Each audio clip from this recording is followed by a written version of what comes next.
We start things off today with some sad stuff. When I was a child, like just a little kid and learning about the world and baseball, Fernando Valenzuela, what do they call it? Fernandomania? Fernandomania, yep. Was sweeping the world. I mean, he was synonymous with baseball, and really, I don't know. I'm only of a certain era. There may have been eras before ours. I can't think of like a story, like an individual story that so completely engulfed baseball as the story of Fernando. And he was baseball, and he was the Dodgers, and he was all this kind of stuff with his weird looking body form and, coming out of nowhere as a rookie. And Fernando has passed away at the age of 63. Mm-hmm. And, it's funny because I personally didn't know, Jonathan, you were saying you had heard that he wasn't doing well. I hadn't heard that. I just remember he was at the Dodger Stadium for a big ceremony a while ago.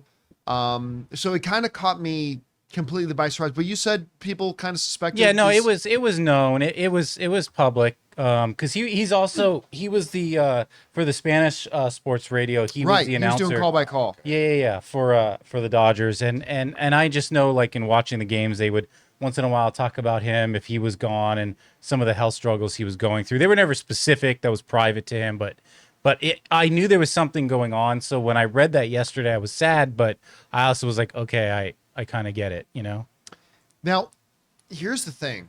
He did something that I feel comfortable. Like when a record gets set, you're walking on very dangerous ground to say that'll never be done again.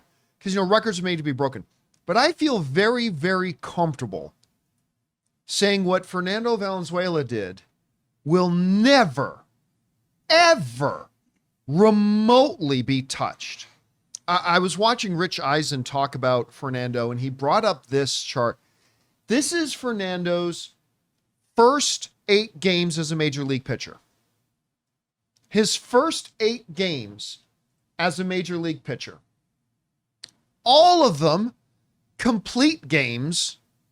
These days it's like, wow, when are they going to pull the pitcher? It's the 4th inning already, right? Because like today pitchers don't have arms anymore.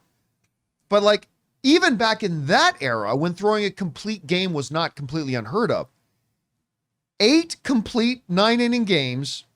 And over those scope of 8 games, 5 complete game shutouts, only giving up 4 runs.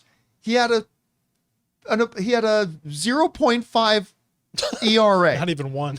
A 0.5 ERA. He went on to become the first, and still today, the only player in Major League Baseball to win the Cy Young and Rookie of the Year in the same year. He also won the Slugger Award, too, if I'm not mistaken. Yeah, Silver Slugger in the same year.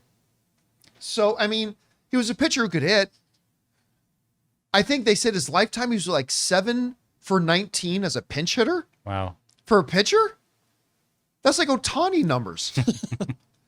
Anyway, I mean, what this guy did, the energy he created, and he became one of those guys where, like, again, this is like before my time of being even a teenager before that. But like, you hear the stories being told that when Fernando was going to pitch in a city, people bought tickets. You had to go see this Fernando kid. Yeah. It echoes what happens with Ohtani nowadays. Yeah, which is also very similar to Ohtani. So novel, though, for that time. Because, Sandy Koufax is like a pitching legend, but I don't know that he sold out stadiums just because Sandy Koufax was pitching. Now, I don't think Fernando was ever in danger of creating the 50-50 club. No. But other achievements, But I mean, I bring up this graphic again. I want us to, because this looks like a lie. This chart straight up looks like a liar's lie. It looks like Fernando filled it out himself. Yes. Oh, what was my pitching? Can't make it look too good. Let me throw a 1 in there real quick. He smirched up. No, this is real. 4 runs in 72 innings. This looks like a fairy tale, like pure fiction.